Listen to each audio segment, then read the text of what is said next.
Hello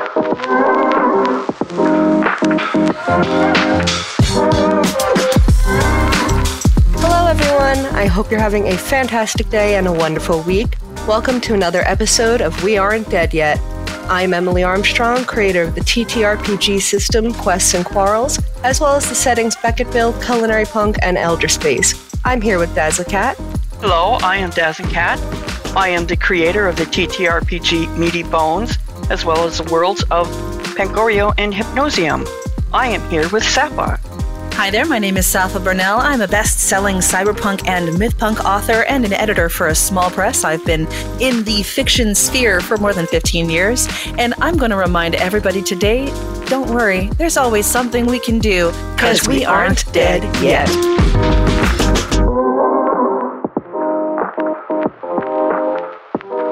So this is the Vaporwave Drive-In Theater, and we are going to be having a fantastic time looking at some old movies. Some of the time, they're going to be the so bad, they're good.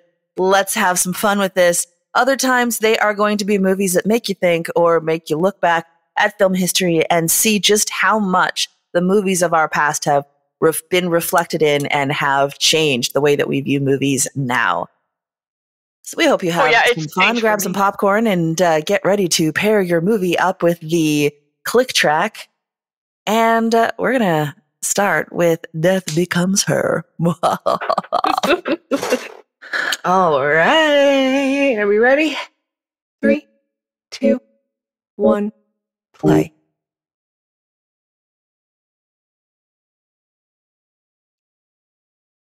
I love these old Universal intros. Yeah. It's sort of the claymation lion that's doing a tiger roar. Yeah. The claymation globe. Uh-huh. How do you know it's a globe? Probably just a ball on a string. I mean, how did they know? This is just proof that the sphere is not. Flat earther theories and death becomes. I mean, how did they know it was a globe? They must have constructed it.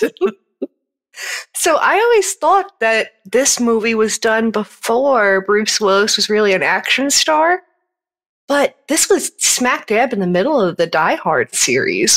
Yep. Oh my gosh. Which makes it was so much funnier to his comedy roots, didn't it? Yeah. 1978. Oh my gosh. I remember him from back in the days of 30-something. Only one of us was alive in 1978. I think this movie spans like 50, 51 years, something like that. Oof. Yeah, long time.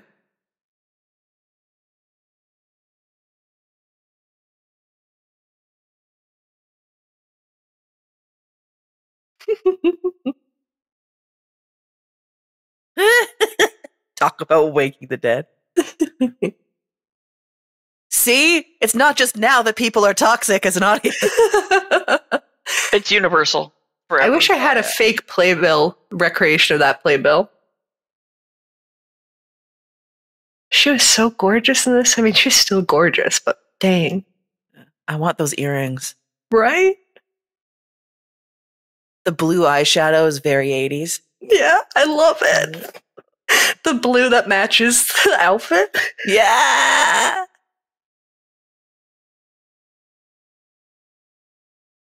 And she's still flexible. Does that in front of their mirror? Let me just grab my leg. That's how I start every morning. I don't know. Yeah. My crystal pillar. Oh, that is neat. That is... I want one. Don't know where I'd put it. I see me. I've seen this movie a few times.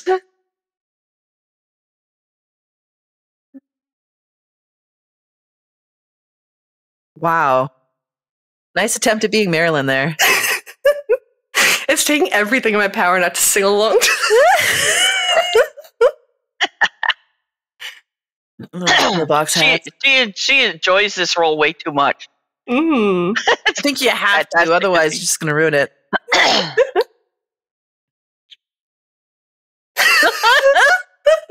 Shameless hussy. Oh, I should say that this is my first time watching this movie. And Yes. I'm the only one of us that have never seen it before. Yes, this is one of my favorite movies, so I'm very glad that we're starting with this one. But I think it's good that I like doing movies that at least one of us haven't seen yet, because then you really get that first viewing while also getting the veteran viewing, you know? The people who's getting up and walking away. What is she doing that's scandalous? She's just talking about how This she is a terrible show. So there's a usual guy snoring in a theater. That really does happen. I swear to God, it really does happen. Bruce Willis looks like he's in pain.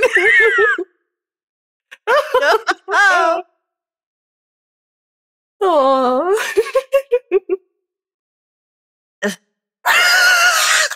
No. Oh, Vera, you are not. Oh, man. Sorry, think of something like White Christmas and then look at the dancing in it. Oh, gosh. What? Disco? The worst part is there's so many jukebox musicals on Broadway right now that look just like this. This is 1970. This was supposed to be taking place in 1978. Of course, there's disco. Oh my Look at the ball. Look, see that nice sparkly ball. While we're on the musical portion of this, I should mention this is a good timing for us to be watching this because the preview of the new musical production of this story was just opened in Chicago, and it should be coming to Broadway in September. So I'm excited. I'm hopefully going to be seeing this musical in December. Oh boy! And she's like, yeah. Did you see how slow she got up and just gave him that look? Like, oh boy! Was that what Shia LaBeouf was parodying? When he stood up and did clap as the only person in the audience. Oh.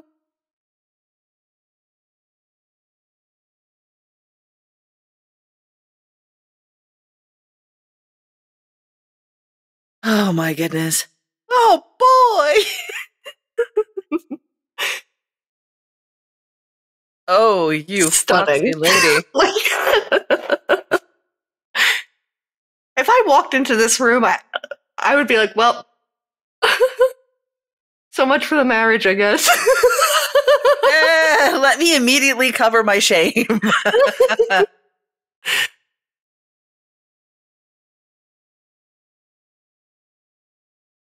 his hair. He's got that face. Oh God. Oh. The hair is perfection. The hair with the mustache and those glasses. Oh my gosh. It's a patchwork jacket. Oh boy. Oh boy. I thought that was an actual style back then. I mean, I'm serious. Oh yeah. It's not just Patrick. You paid bucks to get something like that. Well, this is like the sweet man style. Yeah.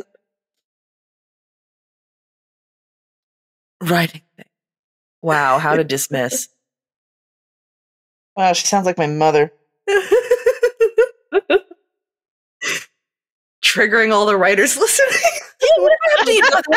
Writing.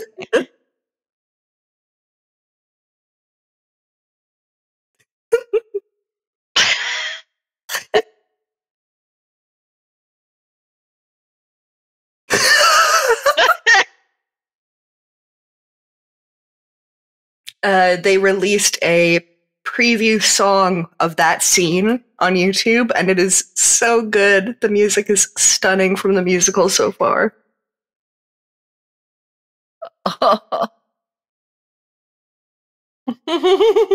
That's not possible.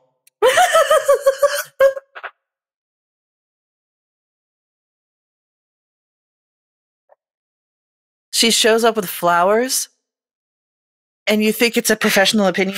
You are at the ER, like in the surgery room. That there's no way that would actually happen in real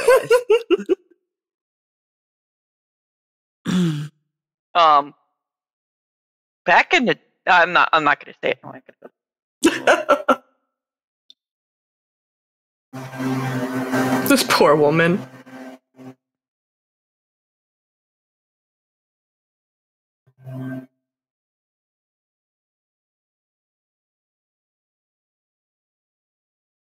I don't know, a really hot actress friend being all like, darling.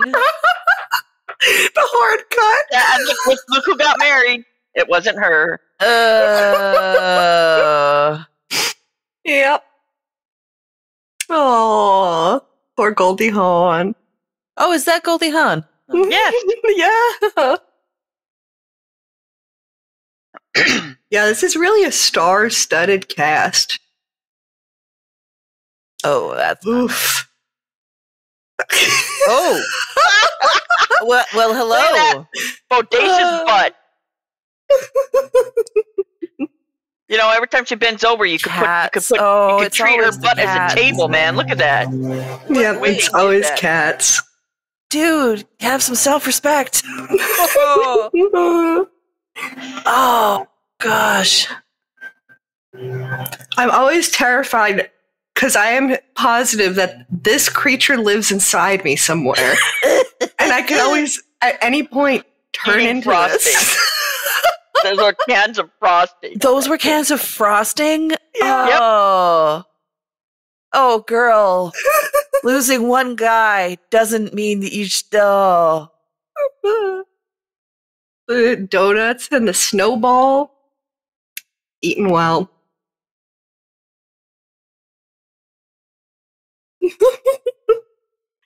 I have to say, the first, even now, like, this scene really is disturbing to me because I am a little terrified that, like, this is a realistic thing that happens to people where something just breaks and... Oh.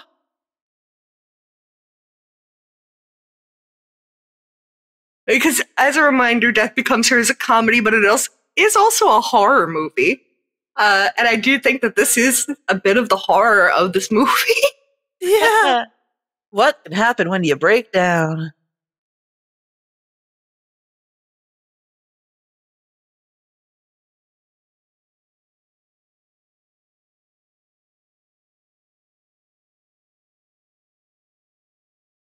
Why would they arrest her instead of just talking to her? It's a movie. This is what they do in New York. They don't. I gotta cut that. They don't talk to you back in them days. They just hauled your ass out. The man spreading. Oh, that shot, man. That crack was like Grand Canyon in that shot. You could sail a ship through that. That is somebody who's completely out of their mind.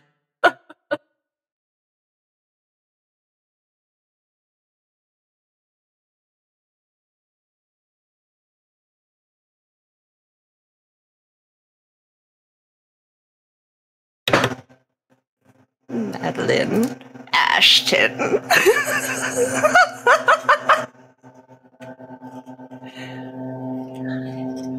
Aww.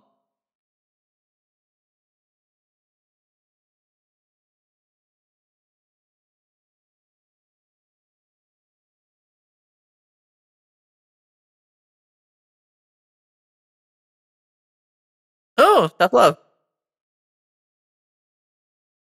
If your therapist speaks to you like this, get a new therapist. Yeah.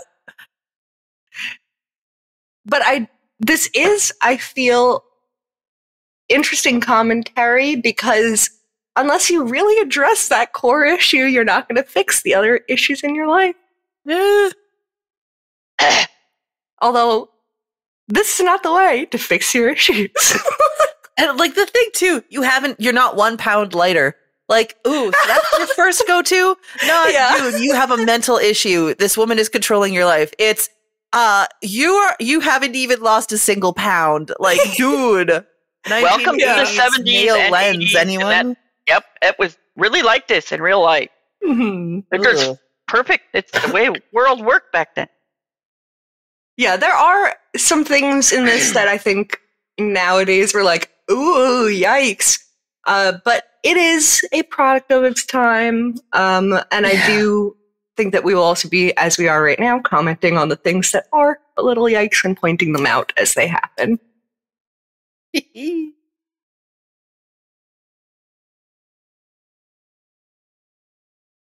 God.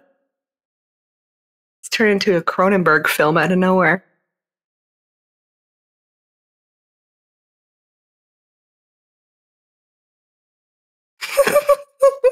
What is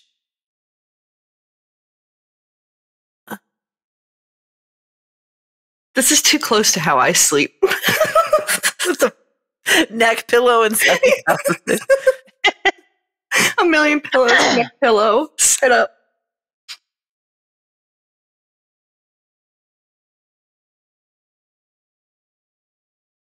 Oh, is this all the...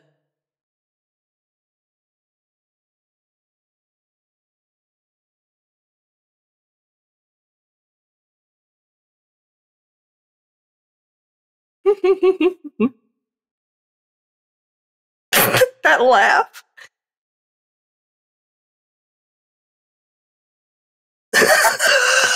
Gosh.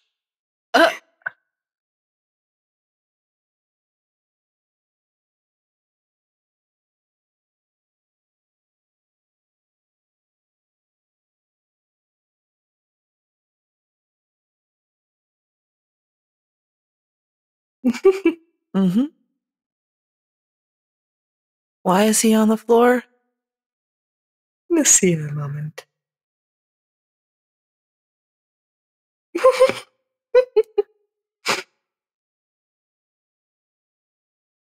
hope she gets paid extra.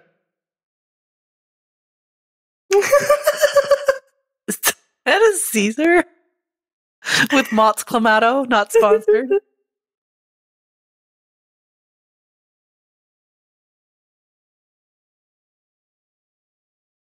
We'll hair the dog in the morning.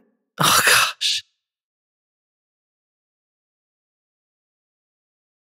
I've never been able to More vodka. When that's your morning, you're rough, buddy. You're rough. Oh, I've so never he fell been able out to of his enjoy chair. Bloody Marys. Yeah. I've had them once in a while, and they've been like, "Oh, okay." I think the issue is I'm not a tomato fan, so that's kind of the... Well, yeah, people have. You're not a tomato fan. Like, yeah.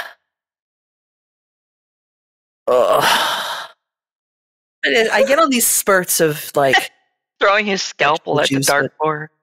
Oh, what was he throwing at the dartboard? Scalpels. Scalpels! Didn't you see? Well, no, the Threw 'em like screen is really knives. small.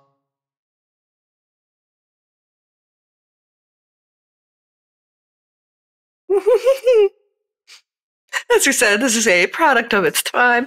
I'm actually glad that we've kind of pulled out of that spouses constantly hating each other, and that is the main trope of every film. I'm glad we don't totally have that anymore.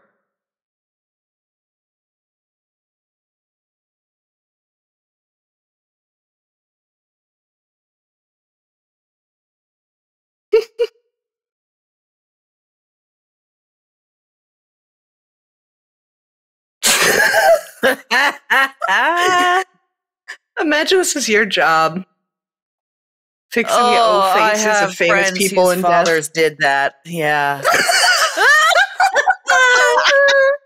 Look at that face. At least he died happy.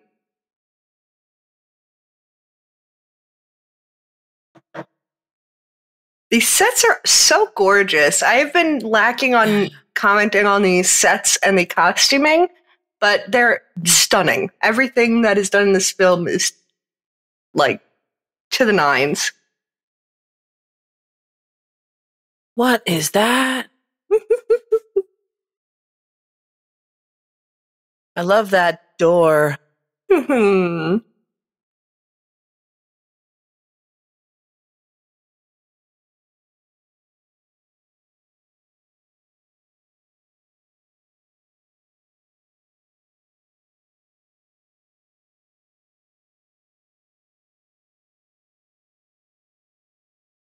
Yeah, that's generally how it works.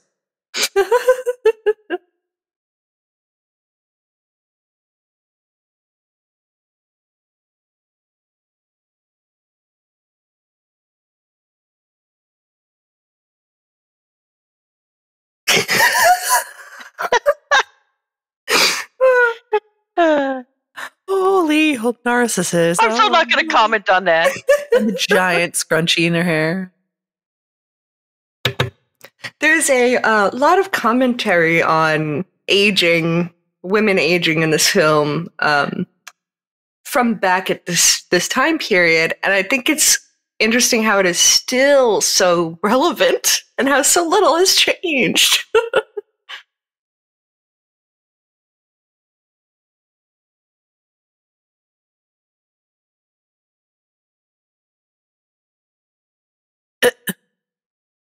And now that I am firmly in my 30s, these kind of conversations have started popping up about Botox and collagen, and oh yeah, it is I will never world. touch Botox. I don't care. The only way I would think I would touch Botox is if I had something like, with a lot of stroke victims and things like that. Botox can help release some of the muscles so they get range of motion back, and they're they can open and close their hand, they can move a limb and that kind of thing. Like, I think Botox has a lot of really positive things when it comes to certain maladies. There are a lot of medical things that Botox can really help with.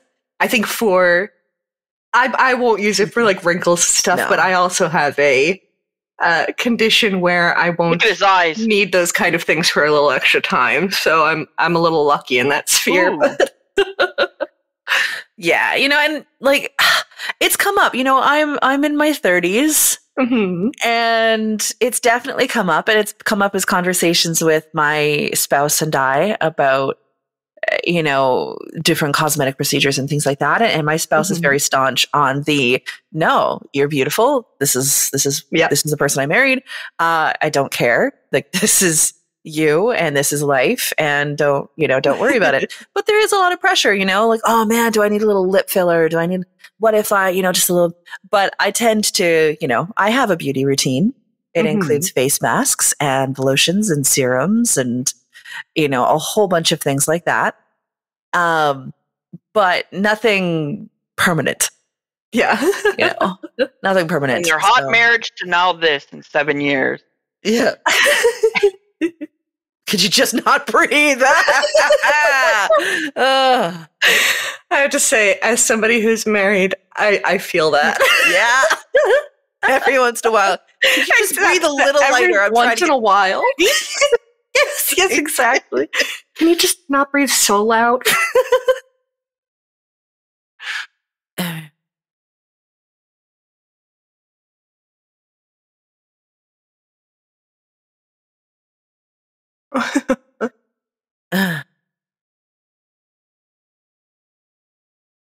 Oh, I believe this is Robert Zemeckis' wife at the time.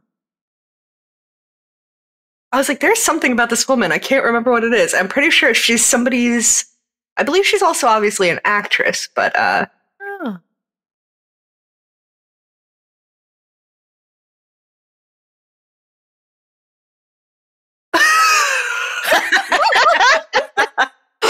Oh. Is that the lady from CIS? No, it's not. Or CSI, sorry.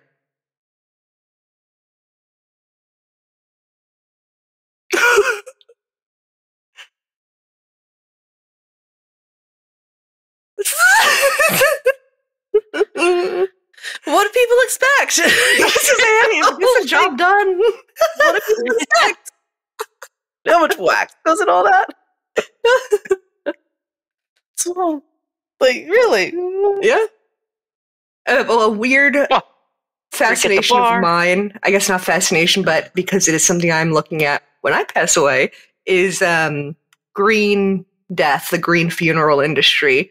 And it is very interesting. So I know a lot about the not green funeral industry and how some of that stuff is done. It's a wild world. Look at them stare. All of a sudden, she's scared. The narcissist is scared. Yeah. They put a redhead in a red dress, and who isn't going to be like, oh shit, I'm done. It's amazing. You shed a few pounds, put on a dress, and everybody's clamoring over you again. Little red lipstick, a few chisels under the jaw. She may have a secret. Oh, that face. If you've ever run into somebody after high school. Look at him.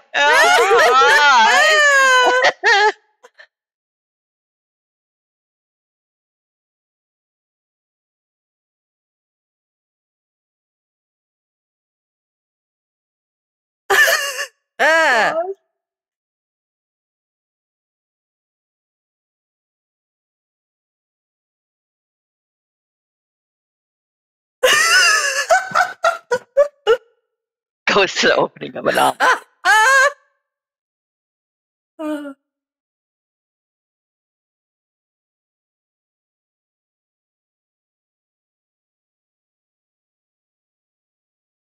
Scrunch.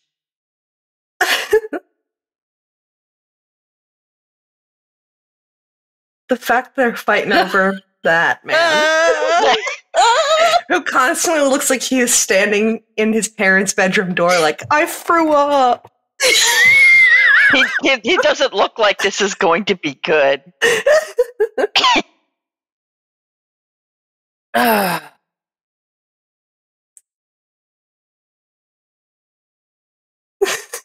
That's a What a lie.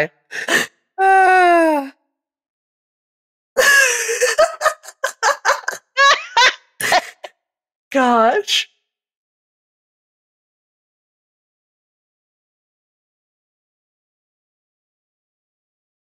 She should have lied. She's just setting him up for being more impressed. Uh-oh. I do think that this movie could have been really cool if it was the two of them against Ernest this whole time. But it's such a fun movie, you know. Even if it is woman against woman.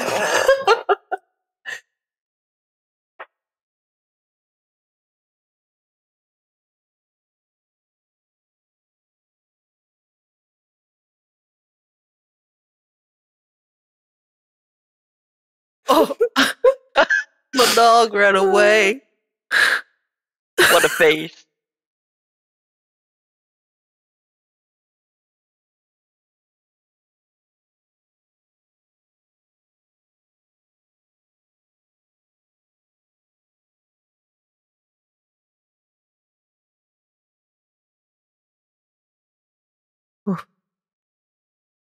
There is something so chilling about her look in this film. I think it's just the big blue eyes that is like something is like I don't know what it is, but it's like an eerie kind of thing for me. Her lips look really big. Is that always how they looked? Yeah, yep. It's just there's something like almost uncanny valley about her look in this, and I don't know what it is about that. I feel bad if it's like just her face. I think it is, but it's just how they did the makeup and the colors. The expressions in this is absolutely fantastic. Mm-hmm. Yeah. Yes, this did win Academy Awards for I believe the makeup as well as the visual effects, and both Bruce Willis and Meryl Streep. This is a lot of awards for this film. The vast array of facial expressions that they do instead of saying words, I think really just is really fantastic in this movie. I mean, it's more than enough. Yeah, you know, and that is the key to film. So, her young lover. Uh-huh.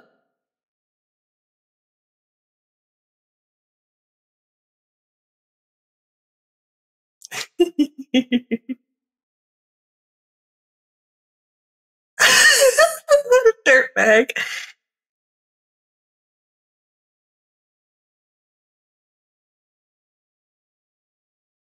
Ooh!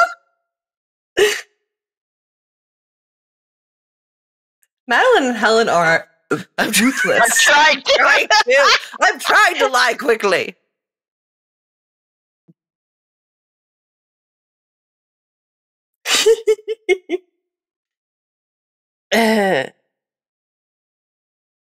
Uh-oh, a woman his own age. Oh no, the age gap is months instead of years.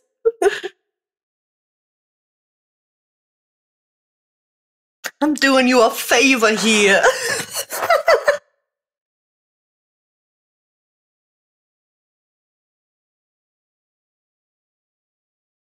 No, because she's a flaming narcissist.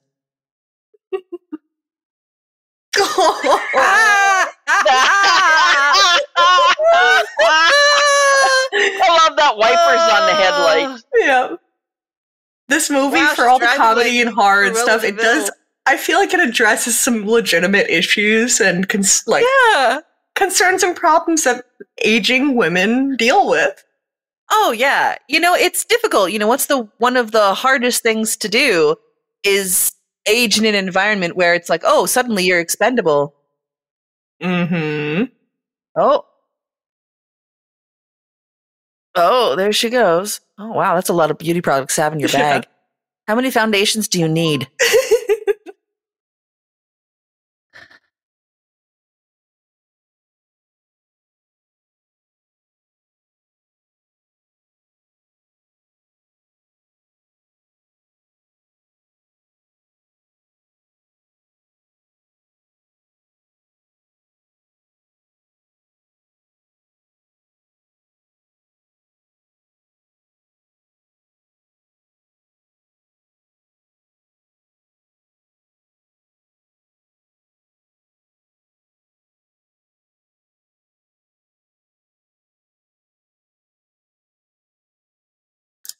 You're both nutters.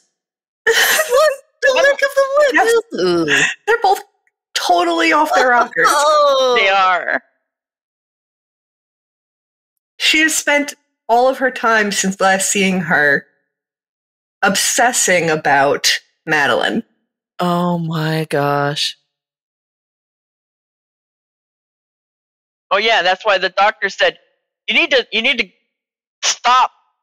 And then she's like, "Oh, stop! Yeah, that's what she got herself to through. Enter." Yeah, I think she says you need to end the Madeline. Yeah.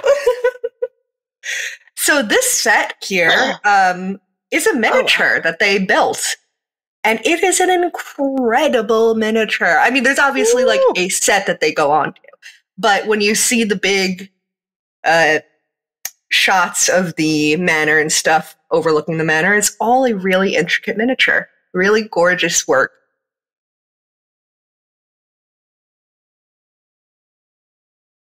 Hello, Fabio. I wish we saw more miniature work in films nowadays. That's beautiful.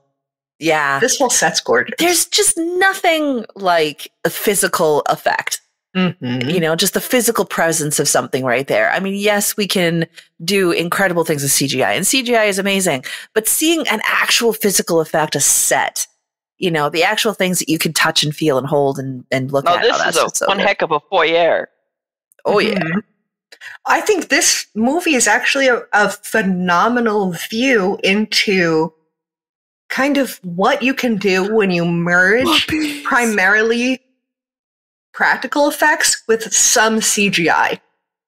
Because a lot of the stuff that they do in this film is practical. It's prosthetics and makeup, and they do a lot of stuff with that. But then they use CGI to kind of mesh things together.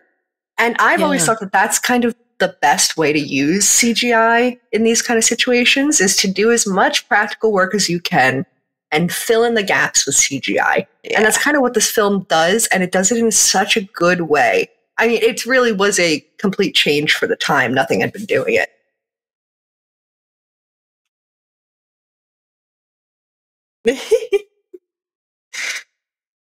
The costumes for the men in this have always intrigued me. I have to look into where they're inspired. Oh, what's her name? That's her. What's her name? Isabella Rossini. Yeah. I never remember her name. I recognize her every time. I can never remember her name. It's wonderful. Oh, I love that. That is this outfit's iconic. 1920s film star right there. Yeah. When people dress up as a character from this film, they dress up in this outfit from her.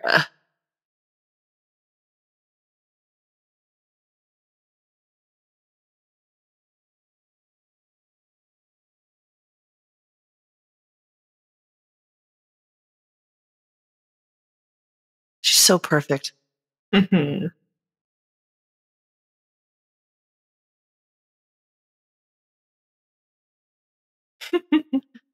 And you need someone ethereal and kind of continental to do this. Oh, absolutely. The casting is so spectacular for this film. I can't see anybody else in any of these parts. Oh. And the first thing I thought when she presented herself in that was, "Hello, Lady Lich." Yeah. I have always thought that. She's very much like, I've always wondered what a I shouldn't say always. For a few years, I have considered what a Death Becomes Her style D&D one shot would kind of look like. I patterned all my Lady Liches after her. Not this one, the one that name I always forget every single fucking time.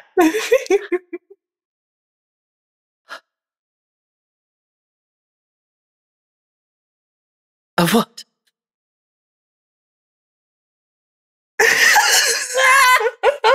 No! Everyone's dopey uncle. Yep.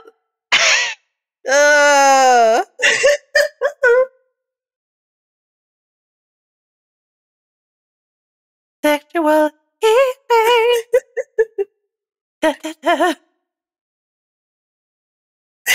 Yeah, continuing to say it. That mustache just The way he's holding his mouth open like that. It's like,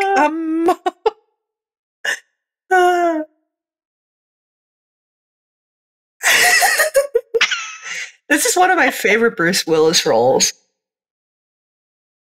It's hilarious to me that he just embodies this part. Like, he's not acting, he just is Ernest in this movie. I know.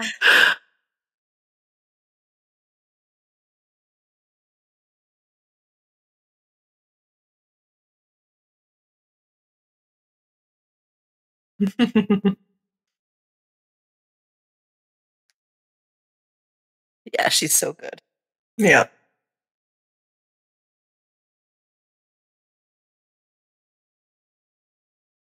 They give you just enough information about her character to make you want so much more information. Yeah. Like, I want to know everything about her.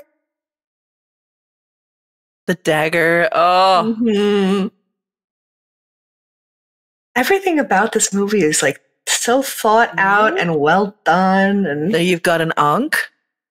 oh, so this Ankh doesn't totally make sense for this version of this movie anymore. They don't really talk about any Egyptian anything in this version of the script. But in a previous in a previous version of the script, this woman was Cleopatra and had gone through all these different lives of immortality. And that's why this Ankh is still around. It's a reference to that previous version of the script.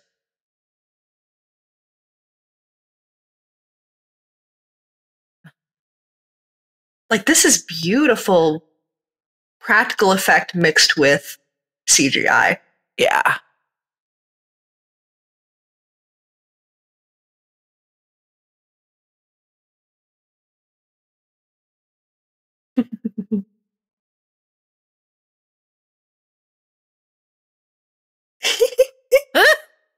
She's actually, Isabel Rossini at this time was like 39. I'm 71.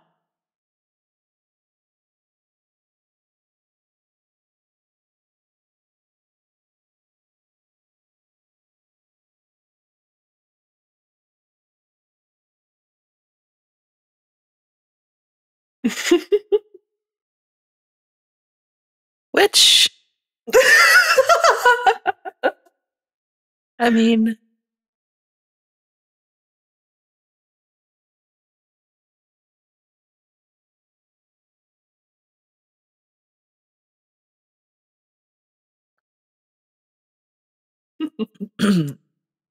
It's very trickster Faye, yeah. which I love. It's like Yeah, trickster that's so Faye meets fun. high glam. Oh,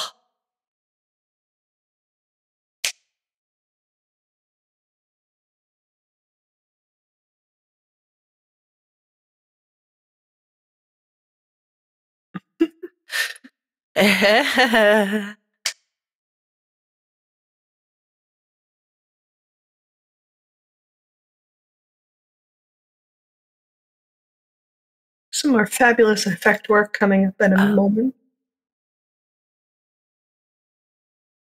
But from what I was reading,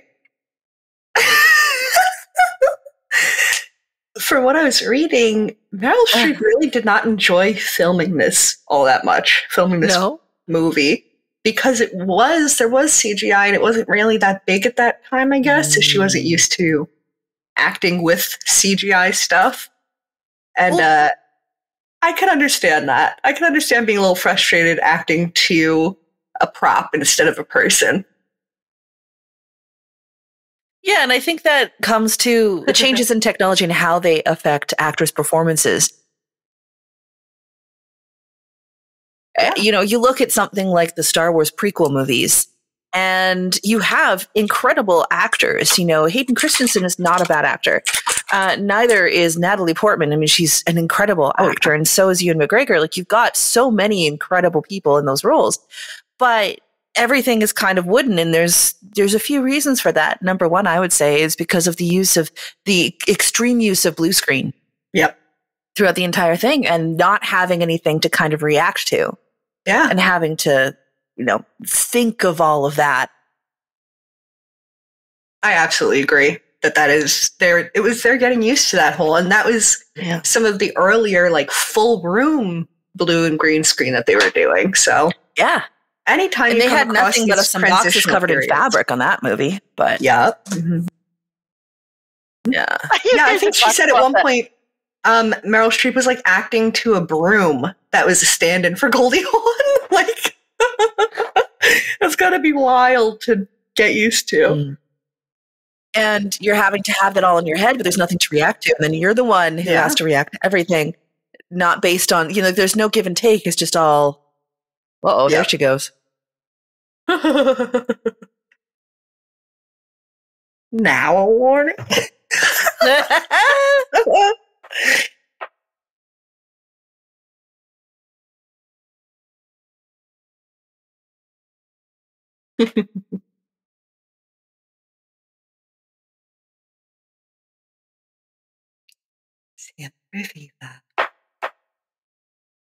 Like, this man's outfit, it's obviously like inspired by old school, maybe bodybuilders and circus.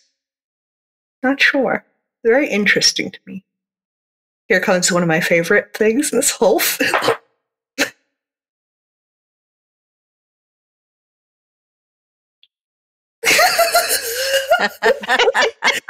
So they actually built a pneumatic prosthetic for this right here, where she's moving. But instead, it didn't work out for the scene, so it's literally her, like a person standing behind her, moving her boobs into place. The magic of movies. I love a whole pneumatic system to make bigger boobs, and instead you just use somebody's hands to shift them up.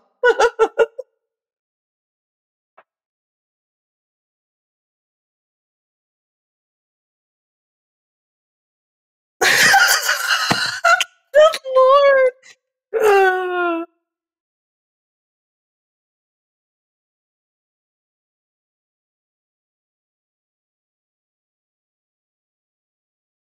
She's so manipulative.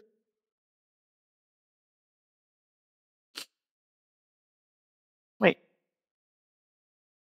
You notice how they're not really pointing out, but you can see the little gold flicker on her dress? It's actually been there. Like, if you go back and rewatch this, you could see that the whole time she's in this red dress. Yeah, I know, but they don't make it gleam as much until now. Yeah. Mm-hmm. You notice that's more gleamier. Okay, I don't know what's more fanciful. The idea of a magic potion that makes people young again, or getting a divorce in a single morning. So true. I'm going to go down. I'm going to get a divorce tomorrow. Oh, good luck with that. We'll be together by the afternoon. Like, okay, have fun. I do love these stories that have just that one touch of a fantastical element. Where everything else is normal and rooted in humans being crazy and awful, and they're the root of everything, but then there's one fantastical thing that sets it all off. And that is the crux of magic realism. Yeah. I love it.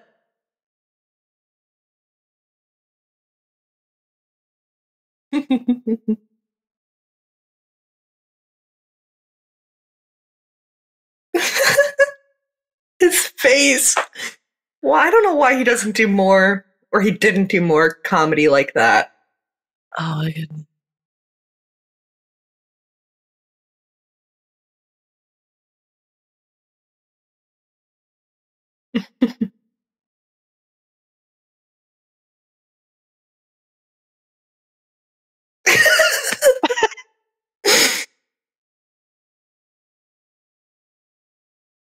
Oh my gosh. Yeah. I wish we also got more of this style movie from Robert Zemeckis. I think he did so well with this. I'm sad that we don't get more comedy horror stuff like this. That's ridiculous.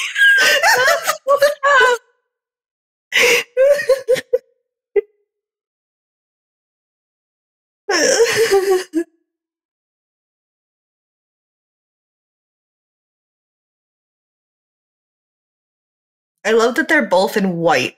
I think that's obviously very intentional, but I think it's also something easy to miss if you're not thinking about it. That this is her story she's telling him, and she's putting them in white to make them seem pure, and it's a very good visual storytelling.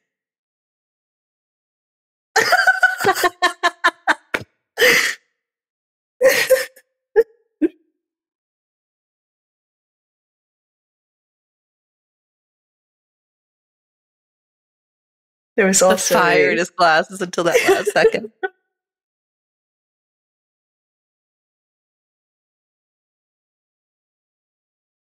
Guns in the back there.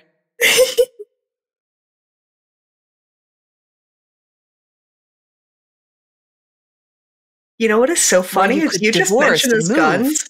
I've seen this movie so many times, and I never realized that they literally set up the Chekhov's gun right there. Yeah. All the Rax guns. Yep. Never caught that, and it's right in my face. Really? Yeah. Yep. Right in front of a bunch of guns with green behind them. So First thing I noticed was, look at all them guns. I mean, I noticed it, but I don't think I ever... Of course you would notice the guns. I don't think I ever put it together that it was like foreshadowing, you know? Which, spoiler if you haven't seen this, but it's foreshadowing something.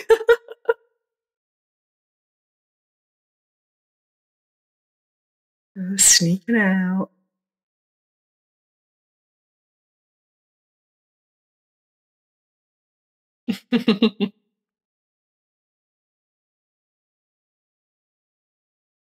Even there, the white with the red, like everything is so intentional. All the costuming is so intentional in this film. Really great choices.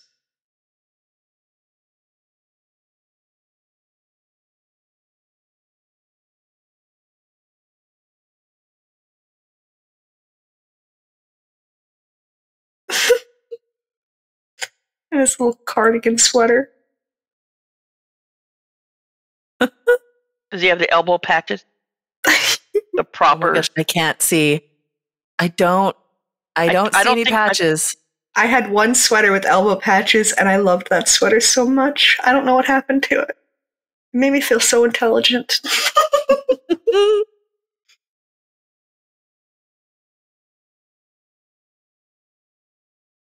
I think having a mirrors like that would send me into an existential crisis. Every single time. I can't even do it when I'm at the store looking at clothing to buy. It's no, not a chance. You have to be a special kind of narcissist to, okay, I like that little sweater thing, but... Right? Once again, the costuming is gorgeous.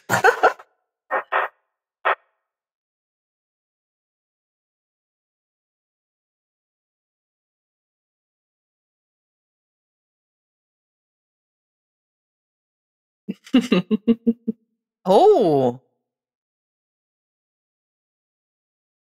Oof.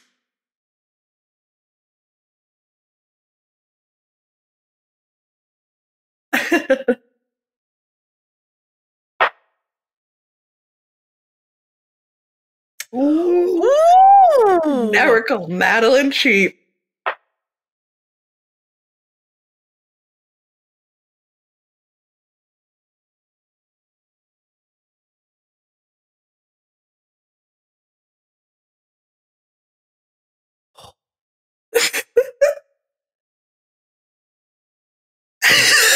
God. Flaccid.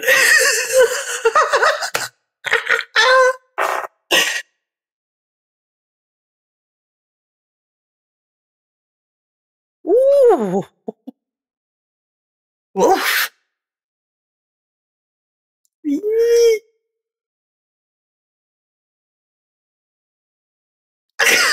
God. Yeah. Yeah. Oh, the little feet is so crazy. Throw her over! Throw her over! Oh. Whee! Down the stairs!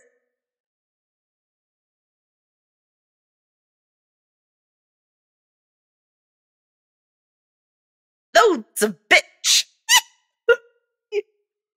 Yeah, that's pretty good. Although I have to say, are we impressed by the amount of strength he has to hold her up by the neck? Yeah, right. The whole body up. That's that This adrenaline is- thing. How long she's I know. 6! It's Push so her long. over! Push her! Breathe! Hurry up, you wimp! Yay! Ugh. Brutal. I love it. How long is the air Going back.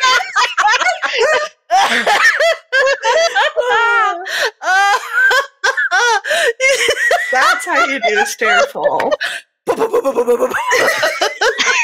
it feels falling down the stairs every single Yes, time. How many it feels like floors? it goes on forever. That's the It never fear. Every ends. single time I meet a staircase, I'm like, oh no, that's gonna happen at the end. I'm scared this is really how I'm gonna go one day. I can't get stairs that are too tall. Oh, Just we cling might to the have get railing, one you'll of be those good. Stair lifts. Mhm. Oh, Oh man. her body's in the wrong place. Jesus.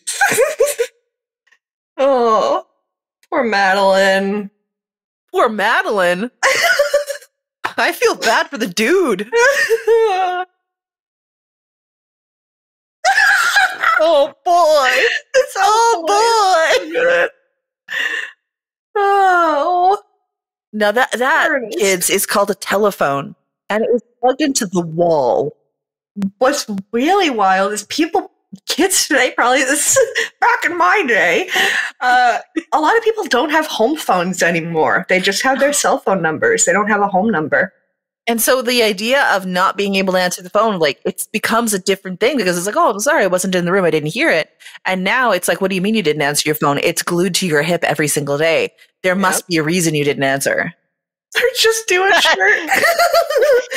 But yeah, it's a really interesting concept that they aren't home phones anymore like this. Oh God, Ernest. Oh, see in the background there.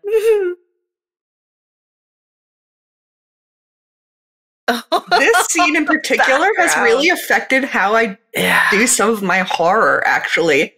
I love it. Like, this was so disturbing to me the first time I saw it. I was like, I couldn't. It's really unsettling for me. That is very unsettling, but very well done. Uh-huh. So this was actually done in a very interesting way. They had an actual prosthetic that was built to do what you're going to see in a minute. But they also used blue screen and recorded the body and the head separately. And it was very cool tactics that they were using to get this shot you'll see in a few seconds.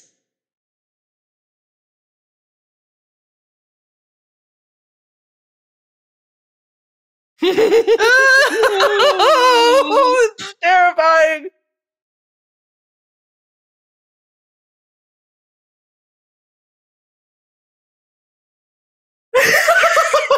Yes. Yeah. Oh, That is the most real reaction. Yeah. Oh.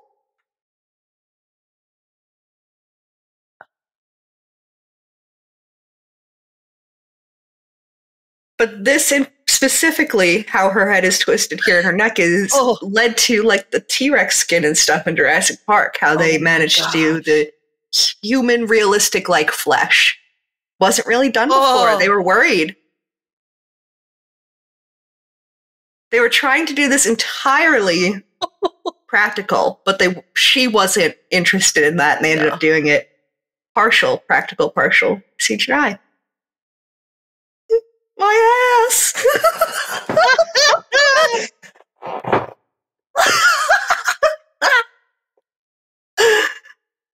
It's really. Oh.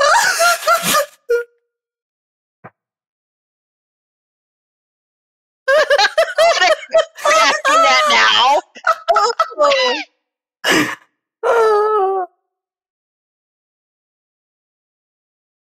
Oh, the rubber.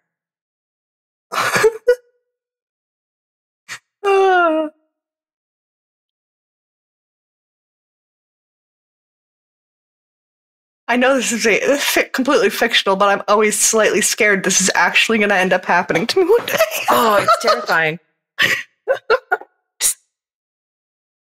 Oh, no. How is he not passing out?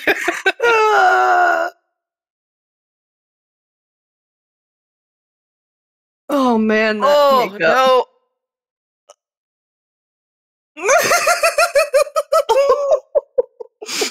L'Hôpital Beverly Hills. Oh, man.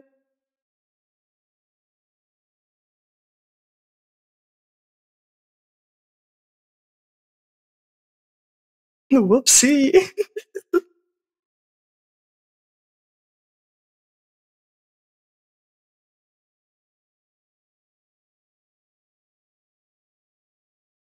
Why is she?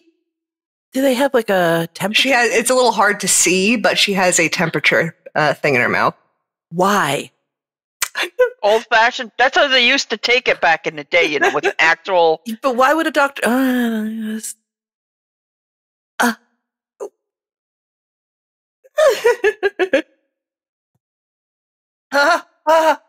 Oh, I could practically do that when I was younger. I was going to say I can almost get my wrist back that far.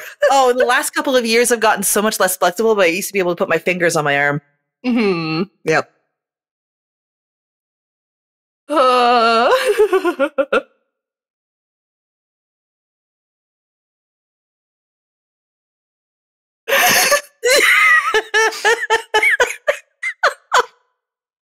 Could you imagine they're both doctors experiencing this like the flash.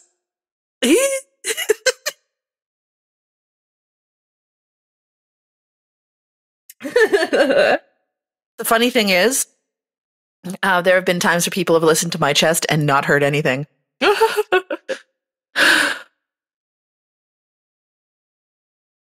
This is why she has the temperature, so he can say.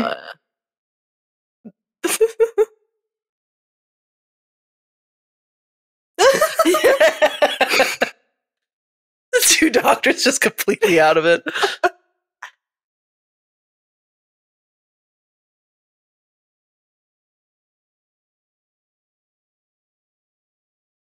I feel like this is a realistic reaction.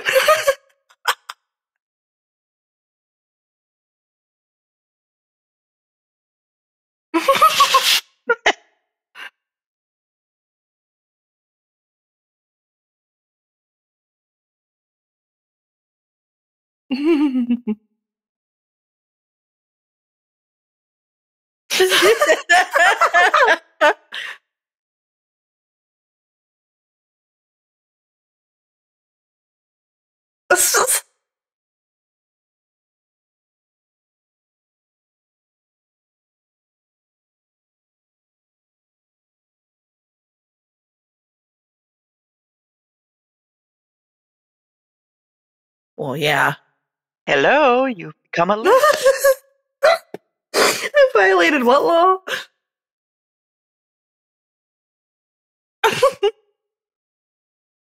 What help, an executioner?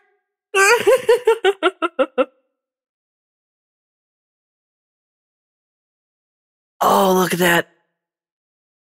Wallpaper. The wallpaper, all the plants? Look at the guy.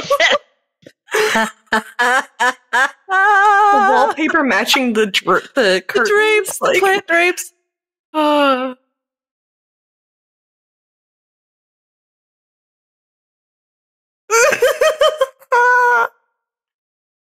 doctor.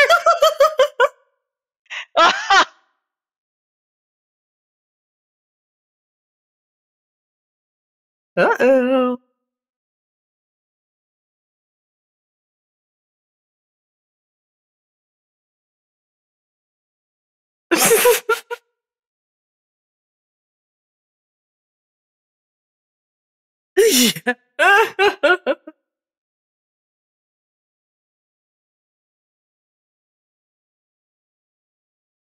Oh.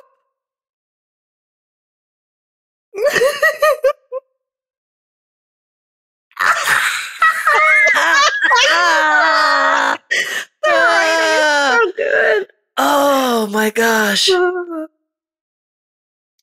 Come on, man. You were a surgeon. Pretend like you belong there. He's still caught up in the freak out.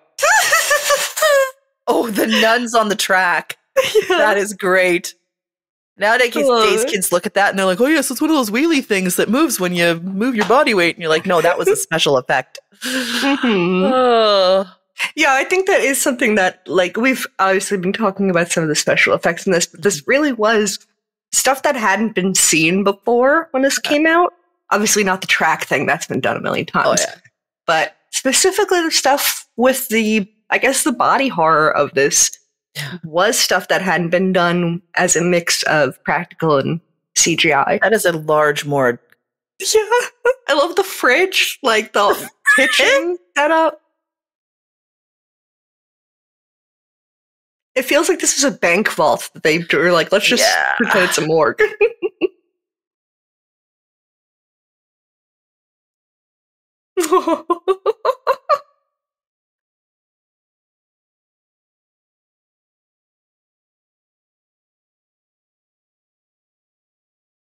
Because you're dead. That would be a actual nightmare. Yes.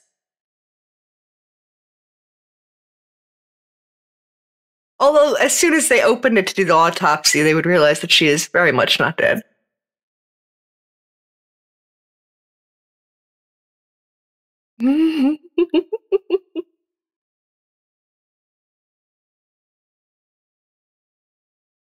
Because you drank the magic potion without asking the ingredients list?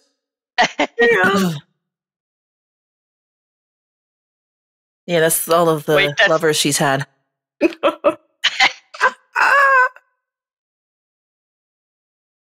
And being challenged. Oh, of course, it has to be all about the man. Very Frankenstein. Oh, you mean young Frankenstein?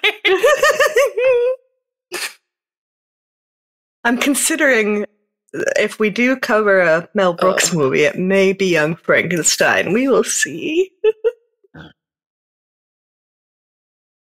Frau Blücher. Frankenstein!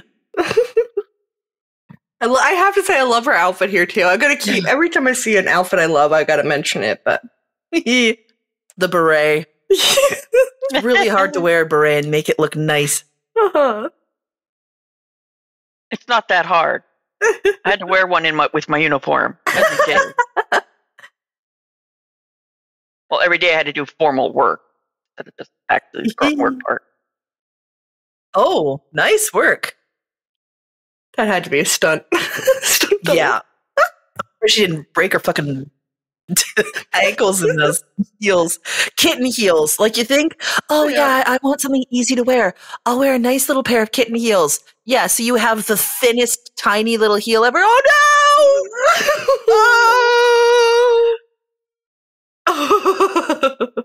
But kitten heels are horrendously difficult to walk on. Yeah. We're wedges, dude. Seriously.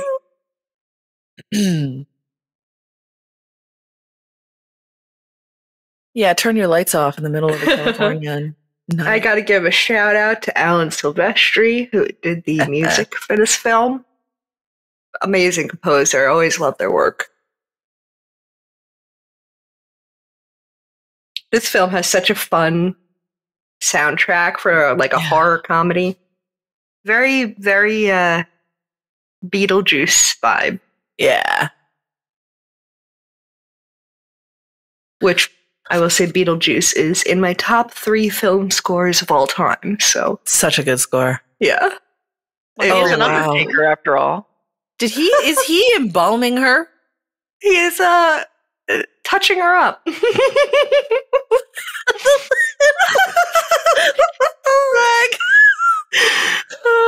Remember she had that gray sheen to her, Yeah.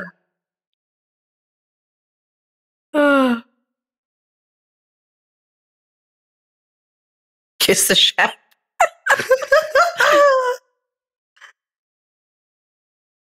He's an artiste.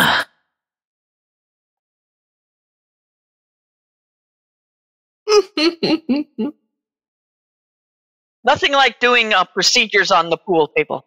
I don't think I realized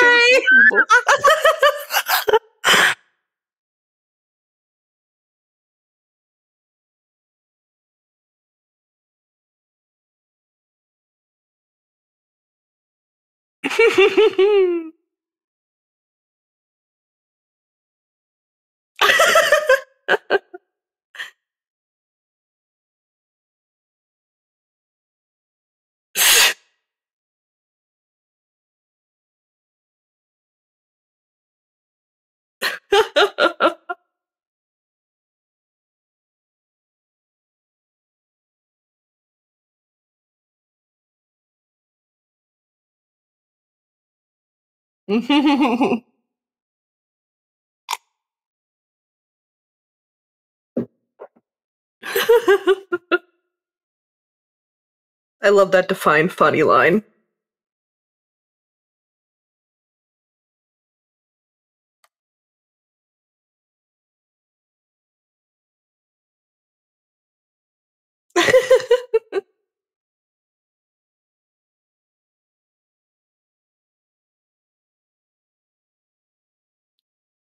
The predator claw coming around the corner.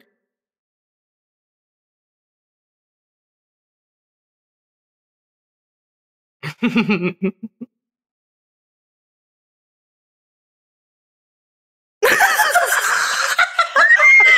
a freaking the claw. Oh.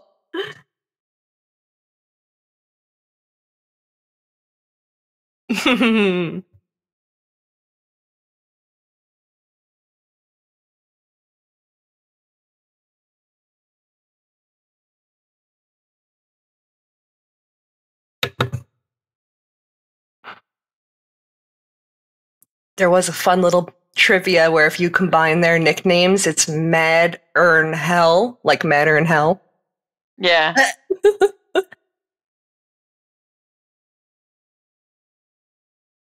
Oh boy. Oh boy. This is the number one way to make him seem less attractive. Oh boy.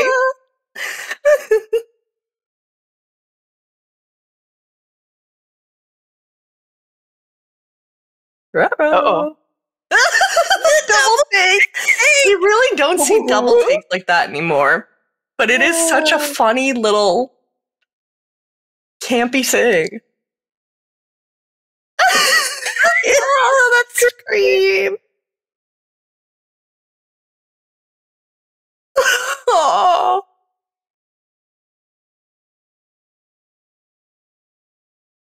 I will say slight continuity error. She was shot and fell on her back, and now she's on her front.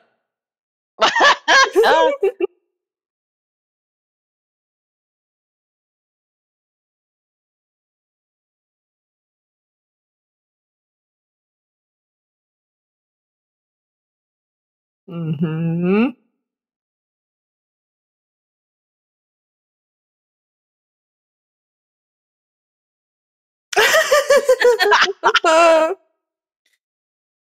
I love how he's just epileptic.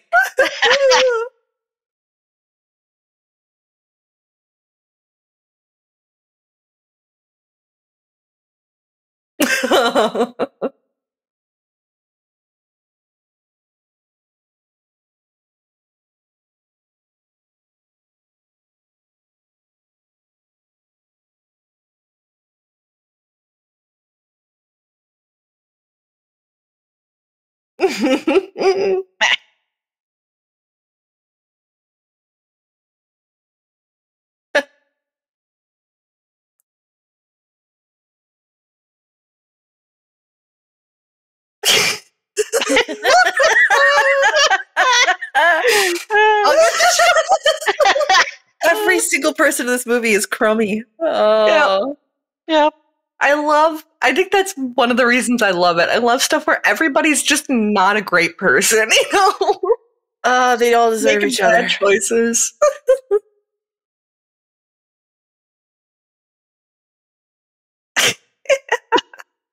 I'm happy to I'm help. happy to help. Oh, man.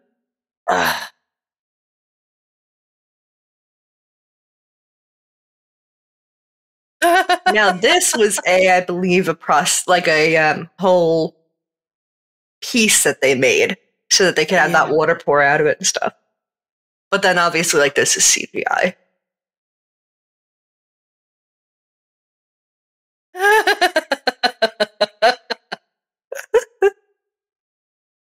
But this was really impressive to do. Yeah.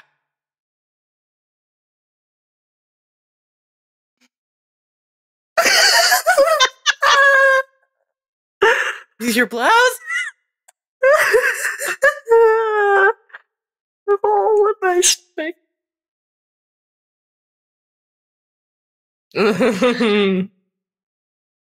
Her eyes.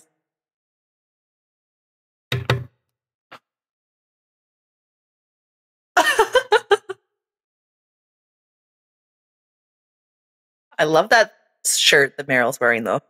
Yep, it's gorgeous.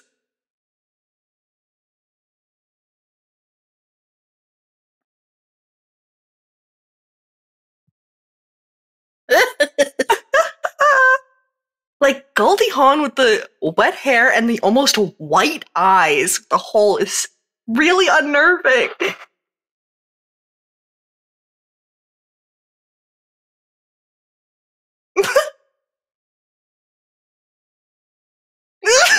Just getting that now. Okay, that's a great performance.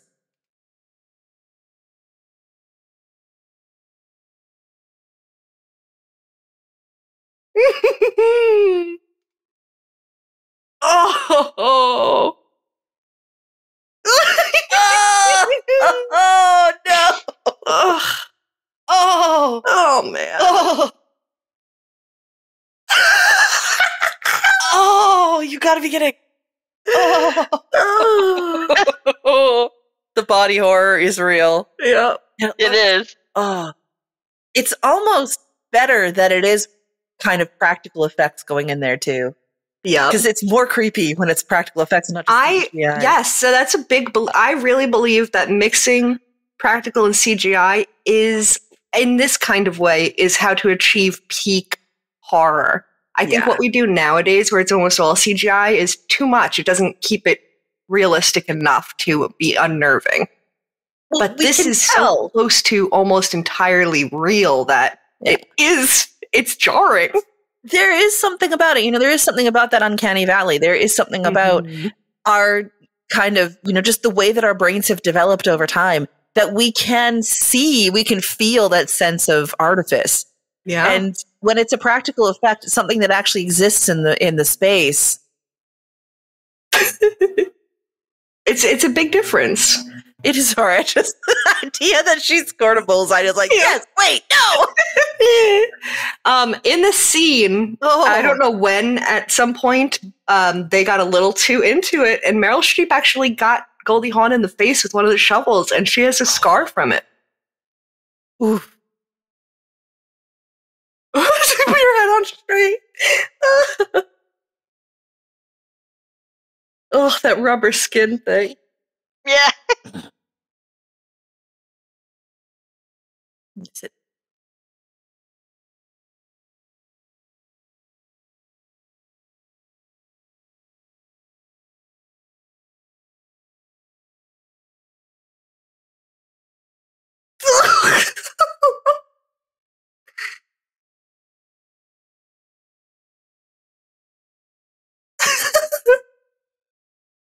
The physical comedy is just too good.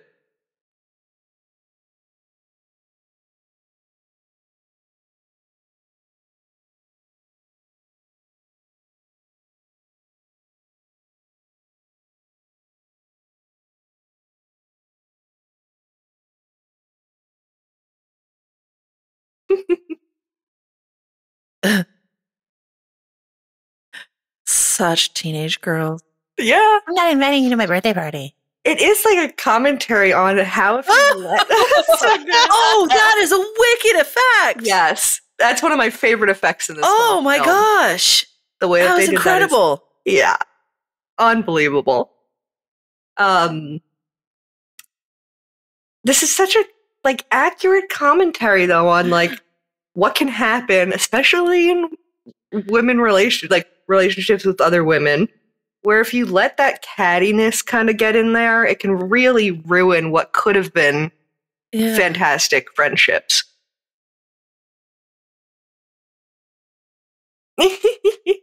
This is really good psychological commentary on womanhood. It's a little iffy in the beginning, but overall, I really like the story and how it makes commentary on women's issues and relationships, and it's very, very interesting. It's a good story.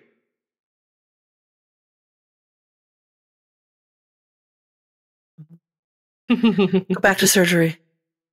His dartboard. He's got his dartboard.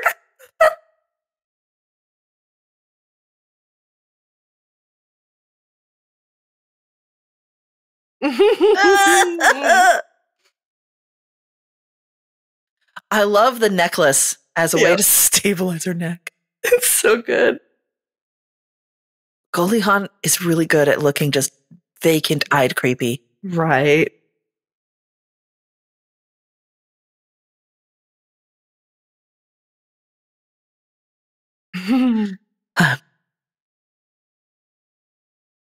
She's gorgeous, but also terrifying at the same. I'm like, oh my god. So terrifying. I love how he takes the dartboard. Oh man. Don't take the wedding photo. Aww.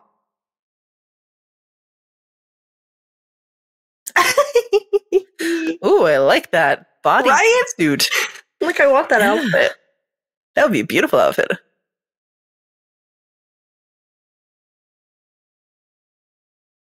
Oh,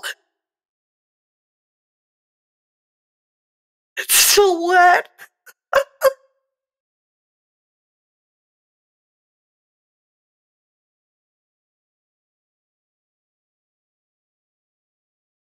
Think, ladies, think.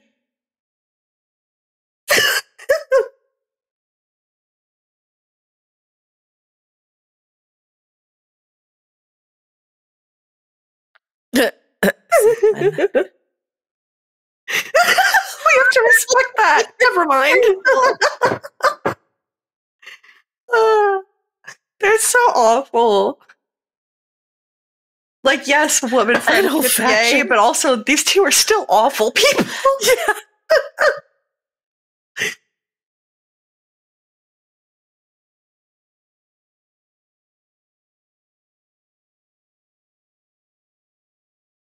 They're not even listening.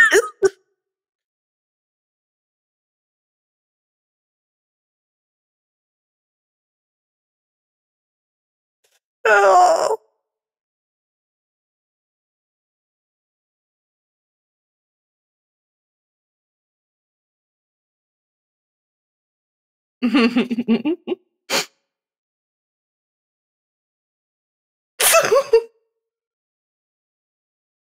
You with a Monica McBride.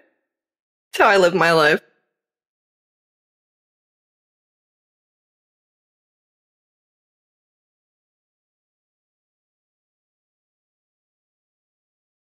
They better learn to paint. Yep.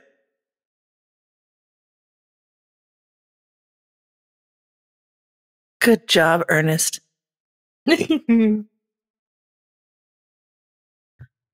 Oh, good job, Ernest. Get out of there. Oh. Don't make him fall down the stairs. No, wrong way, Oh. Poor Ernest, man. The importance of being earnest. Run. I love this movie. I really love it. It is one of my favorite movies.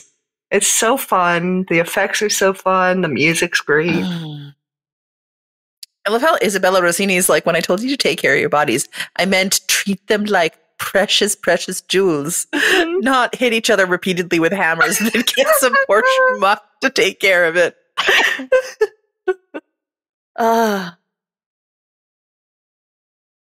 I do not believe that Isabella Rossini did her actual nude scene. I believe that she had a body double. I cannot remember the body double's name, but since we're not there's seeing her face until there, yeah, I was going to say there's a reason that you do not see in her face.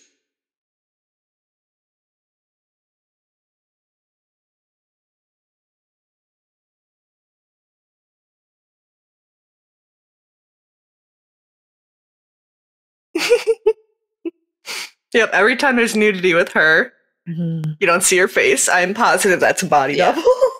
Which I'm not surprised at all, because I think you'd probably have to pay Isabella Rossini a lot more money. Yeah. And some people are just not okay with full nudity when they're on set and things like that. And that kind of thing needs to be respected. I think in the last few years, it's been respected a lot more than it was in the past. Absolutely. And then you have what's the name of it? Intimacy supervisors and that kind of thing that you can bring on. Coordinators are very big on sets. Yeah. Which is I'm so glad that they've started implementing that. Yeah, I think it's a really good thing. And I think that being able to normalize having conversations about where people's boundaries are before they get into any form of acting or any form of that kind of thing it's necessary. Oh, yeah. I'm loving you. Stab him. I'm loving you. Well, sometimes you no, I'm not even going to say it. Oh, look, it's the same mirror trick. I swear they had something like that for purchase at Bobby Dazzler's at the mall. It's done through magnets. See, they have seen them as Spencer's gifts and stuff. You guys remember Bobby Dazzler? We don't have them. Okay, it was this store in Canada that would, sell all sorts of different kind of pop culture things. It's probably like our equivalent to Spencer's. Yeah, I think a little bit. Ta-da!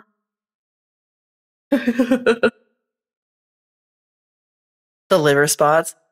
He's not 80. I know. Why does he have liver spots?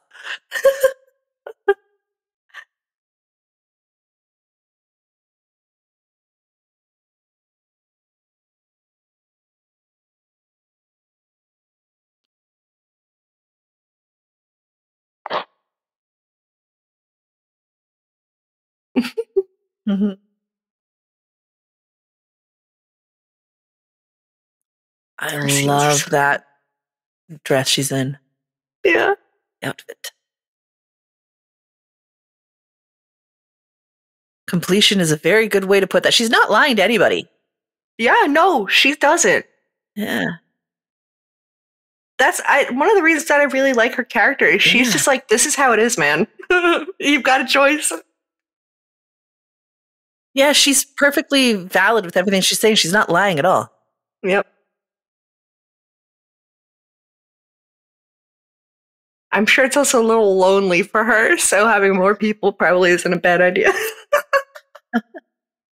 Not totally. They show that there are a number of other people that have done this, but.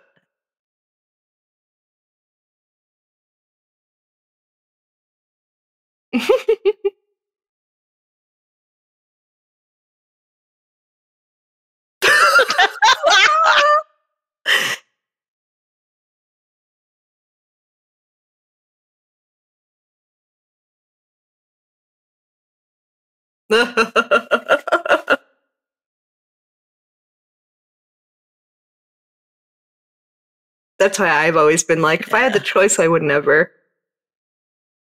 As if it would ever be a choice, but. Oh, I would drink it. Oh, really? Unless it could promise me that it would heal every problem in my body as well, I would not. Well, he got pretty good throwing at his dartboard with his scalpel. Die-hearted him.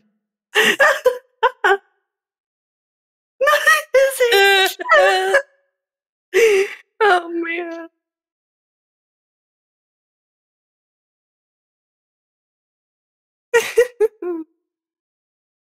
Why is he still holding it? Why doesn't he just put it down? I know. There are these are all the people that have taken the potion. Yep. And there's a bunch of like celebrity cameos, not actual celebrities, obviously. Is that Brendan Fraser in the front middle? I don't know. That would have been fun. Like that's like Andy Warhol, yeah, Marilyn Monroe. Yep. I think there's an Elvis in here somewhere.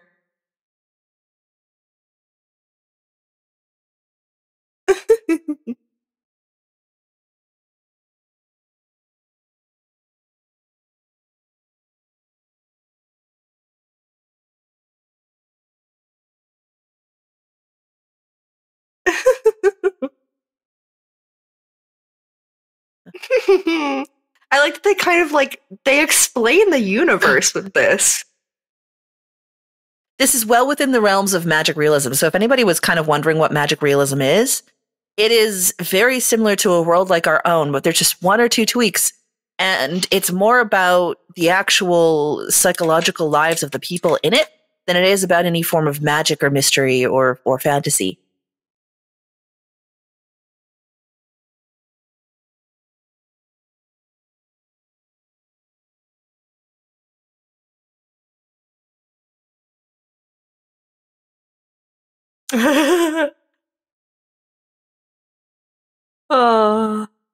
Is that portcullis? Is that the right word? Yes. Yeah. Very cool. Someday I'll have portcullis over my front door.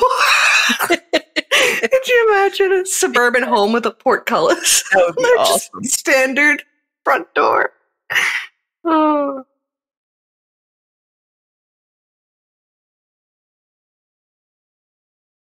That little musical theme, though. I love that. It's so fun.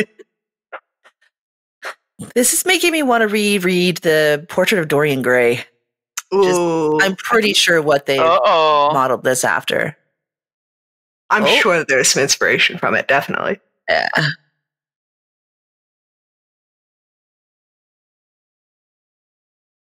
Oh, not the booty. Scream. He does the best silly screams. You can tell he started as a comedian. Mm-hmm. When he goes on SNL, he's hilarious. Yeah. Yeah, these scenes, so when they pull out, you see the whole everything. It's a miniature that they made. It's really detailed, beautiful miniature. Yeah. North Tower exit.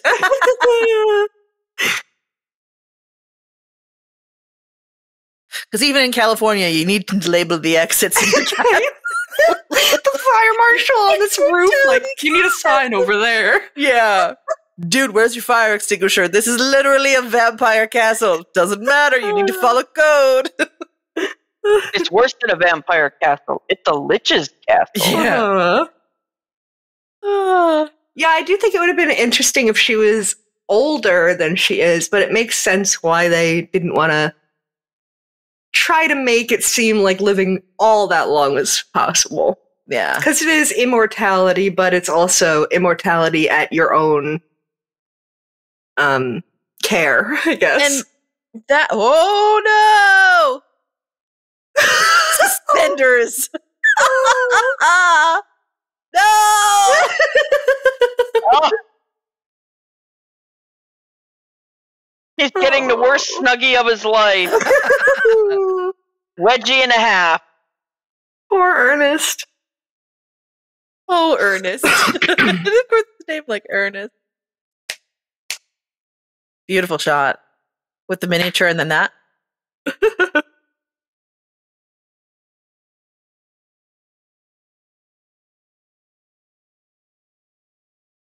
But does he want to?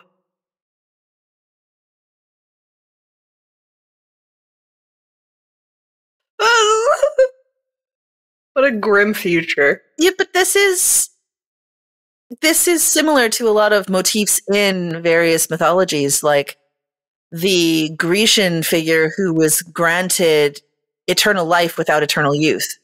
Uh-huh.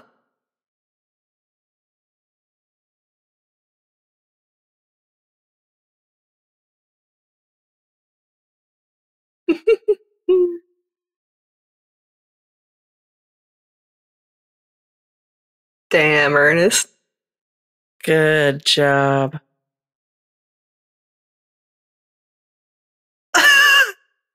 Oh! Looks like he won't be dying another day. Oh, beautiful. He will die from that fall. You know that, right? You can't just land in the water and everything's okay. They do that a lot in movies as a motif, but water is incompatible. You're hitting will cement still hurt. at that point. Yep. Did you just doggy paddle? Bruce Willis does the best job of making Ernest horrible.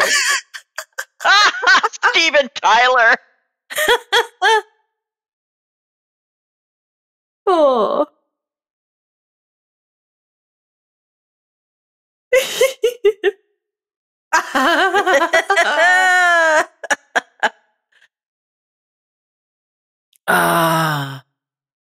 Should have been Van Morrison. I don't know how I'd react if a man fell through a glass ceiling into a pool 10 feet away from me.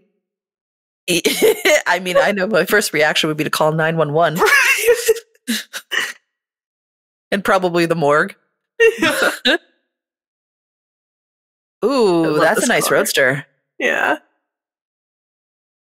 James Dean. Yeah.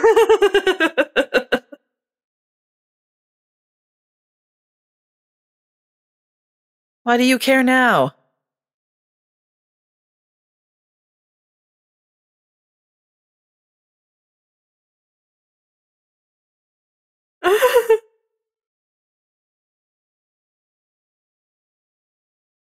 Again, you're just going to have to learn how to do it yourselves, ladies. Yeah.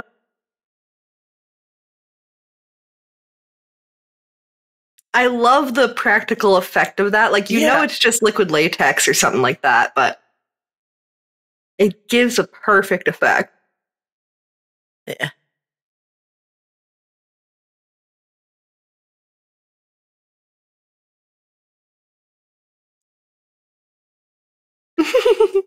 Girl power. There you go.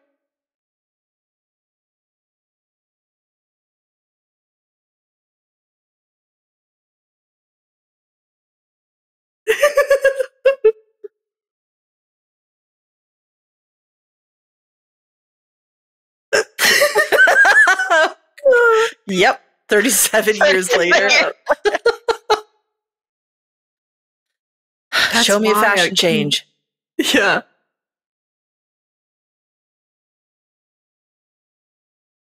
I want to see a fashion change.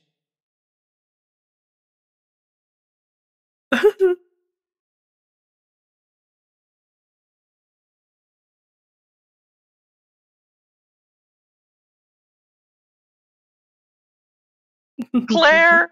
Yeah. Oh my god.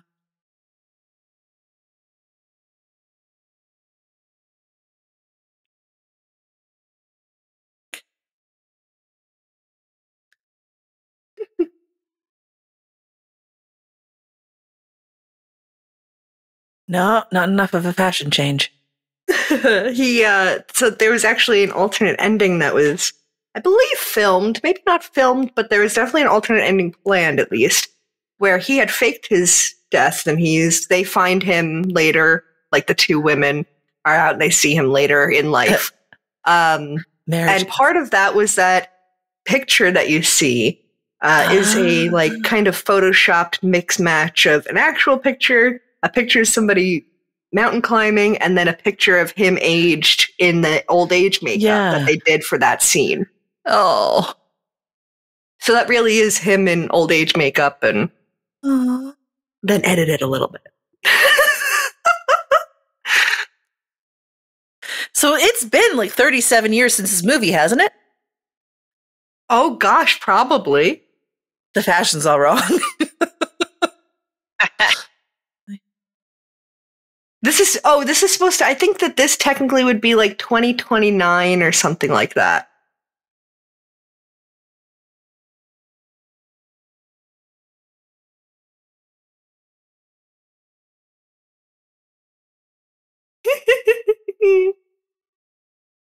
Which it is kind of funny that this is what they thought the fashion would be.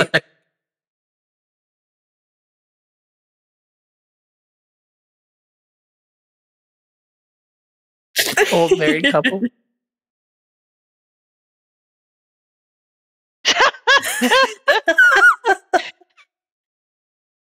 This is what happens when a lich tries to fit in public.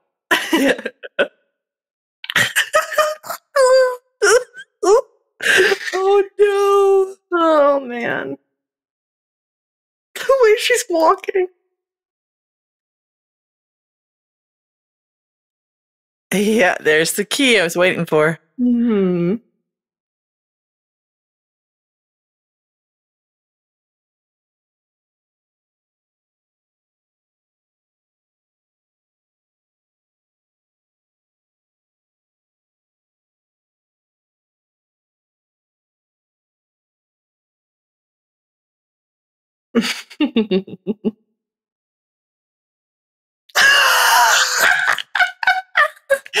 Oh, look at how they're going.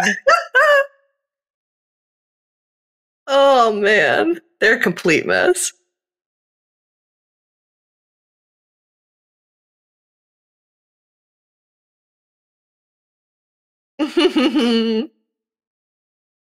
I love the way that they did this makeup here, because it's not a difficult effect, but it's just done really well.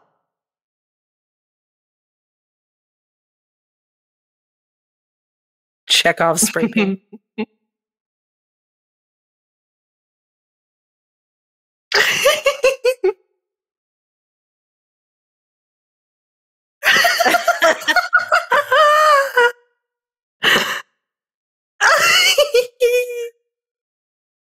Gosh, the stair falls. Oh. They're the best. The only ones that are better are Muppets. Yeah. Oh my gosh.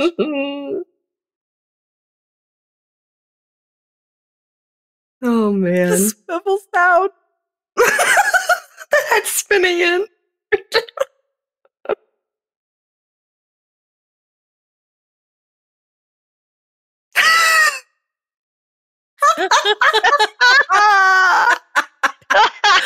Oh no. Oh man. And that was Death Becomes Her. Oh my gosh. Yep. Yeah, so some pretty interesting things in this movie, I think. You know, yeah. The views on womanhood, the views on eternal life, eternal youth, aging, you know, the moral of the story at the end that Ernest was really the one who figured it out through his children and grandchildren. Yay, Ernest. Yep. You know, Isabella Rossini was awesome. But again, that sort of kid gloves thing, that would be really cool to see. I think Daz is right that, you know, having a sort of modern Lich Queen going around doing this kind of thing, that would make a really fun one shot. Yeah. Yeah. So how much of this ends up in Becketville, I wonder? Like, how much of this inspired some of your scene, Em? Yeah, I have to actually say, I don't know if all that much of this made it in, except for the like that high glamour kind of a lot of the reason that I wanted to set Becketville in this like kind of like 80s-ish, 90s-ish kind of vibe is because of movies like this. Because that whole style, when they go high glamour in like the late 80s, early 90s, it has a totally different vibe than really any other high glamour time. It combines that like legitimately beautiful, like drop dead gorgeous stuff, but then it's got this kind of like kitschy feel that I don't think other time periods really have. What? And it's like this, it's Beetlejuice, Clue, like they all kind of tie into the same like campy horror comedy vibe. I mean, a lot of that 1980s fashion, a lot of the fashionists too, they were bringing back Dior's new look. They were bringing back the same silhouettes from the 50s. And then they were also adding in this sense of optimistic futurism. Mm-hmm. And so I think that was kind of the thing. We had better materials, you know, different products, things like plastics. So things like polyester and rayon and the artificial fabrics, they were getting to a better point than they had in the 70s and things like that. And so they were capable of making different things with stretch fabric in it. That was a fairly new thing that they were able to work on.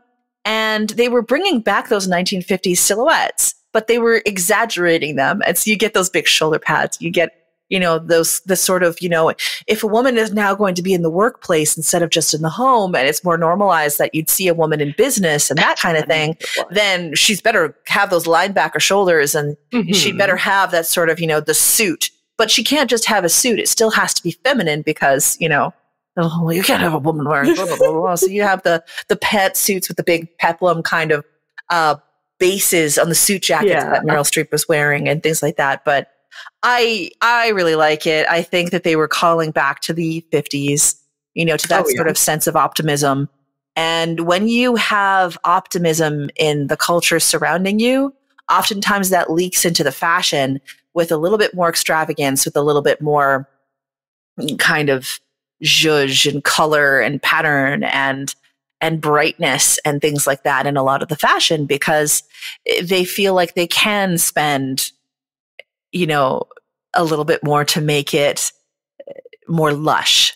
Yeah. As opposed to when the culture is in a downturn and things like that, and you start getting into some economic depressions and things like that, it's less fabric. It's maybe more weighty and useful fabric that'll last longer. It's less bells and whistles, less layers, less pomp, and less height and less width.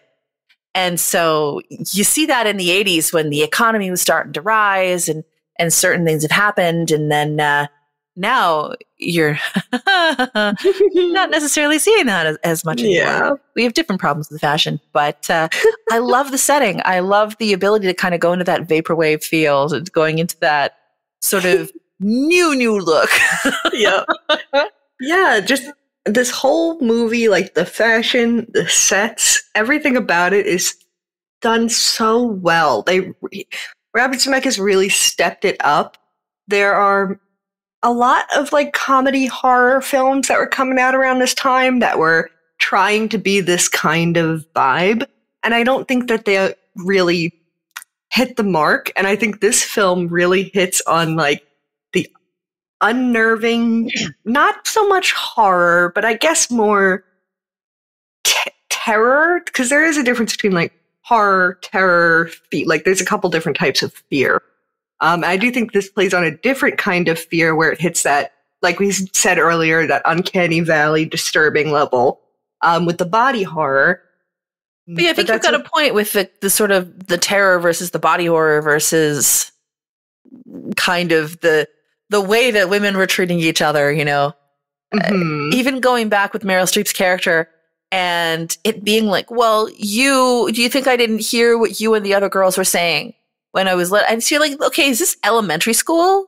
Is this an elementary school thing that has kind of gone forward? Can you keep vitriol that long? And you know, yeah, there are people that can. Yeah. It's just crazy. Yep. And there are some things that, like, I know there are things that were said to me when I was in like elementary school by bullies that I still remember, but I certainly don't hold a grudge against that person, you know? Yeah. You know, let's see practical effects, they were fantastic. You know, the practical effects that they did and that little mix of CGI and quite early use of CGI, I think they did it in the right way. They didn't try and go too far too fast. Yeah. It was a little bit of color in the middle of something. It was compositing certain things together so that they would work.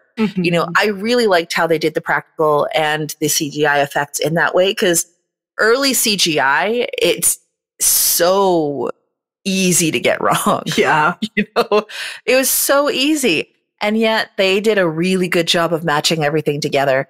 And I did like the commentary with Meryl Streep too, and how she was kind of uncomfortable in places about using CGI when she wanted a practical effect and she didn't want to be talking to a broomstick. You know, and I think the same thing, you know, Bernard Hill just passed. And so he has gone to the home of his fathers, you know, in the Rohirrim. And he, of course, played the Theoden, the king of the Rohirrim in Lord of the Rings, you know, that incredible set of movies that still stand up 20 years later today. And he, during the second movie, during The Two Towers, there's a scene where he kind of de-curses and it de-ages him. And he would not let them do that CGI.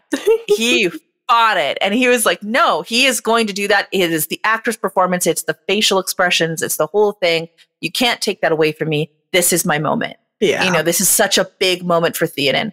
So what they ended up doing was layering different shots with different levels of severity in the makeup. And you could see that when you look at the practical effect of how they did it, you know. And yeah, they had to smooth some things over with CGI, but you still got to see the full performance and, you know, the skin tags and the wispy hair and the way that it kind of goes up and transforms. And that was back in the early 2000s. And it was still something where he was like, no, I want the practical effect. And to be honest, when I look at the practical effect that they did end up doing with that scene in Lord of the Rings, I'm very fond of it. Yeah. I'm very fond of how that looks. I'm very fond of the use of models instead of just CGI. Well, it's like we're going to be watching too. We're going to do another one of these, which is going to be a little bit more film buffy, I guess you could say, with the original Blade Runner. And I would love to talk about the model in the original Blade Runner and just how incredible those model sweeps were at the time. The amount of layering in the image. And there's some incredibly precise things they had to do in order to get that scene, in order to get the sort of, you know, going through the ziggurats and everything like that. And Adam Savage actually did a video on YouTube with a couple of the VFX guys, and he talked all about how it was done. And it's such a cool video. So maybe we'll link it on the Substack.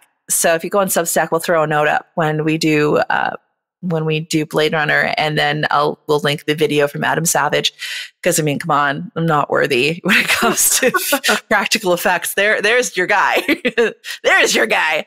You know, yeah, there's no inspiration here for me, but I could see inspiration in the practical effects, and I am a huge fan of magic realism, and so to see it in film form the way that they've done it, it's a little bit more of a campy version of magic realism, but I would absolutely call it magic realism for, you know, the reasons why that we stated earlier. If you want to fight me on that, hit me up at the Substack. We aren't dead yet.substack.com. You can talk to us. You can comment on things and we can go at it, you know, in a nice way, obviously in a lovely, nice way. We have discussion, not debate. Yes. I like discussion. And with that, all you rebels, writers, and gamers, we're wrapping up another mind-bending episode of We Aren't Dead Yet, your go-to for all things TTRPG and speclit. Stay wild, curious, and keep defying the ordinary. Until next time, hit up WADY at vredamedia.ca/WADY. That's VRAEYDAMEDIA.ca/WADY. Like and subscribe, share with your friends, check out our merch store.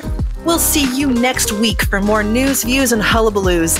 So keep the fires burning, the dice rolling, and the pages turning. And remember, there's always something we can do, because we aren't dead yet.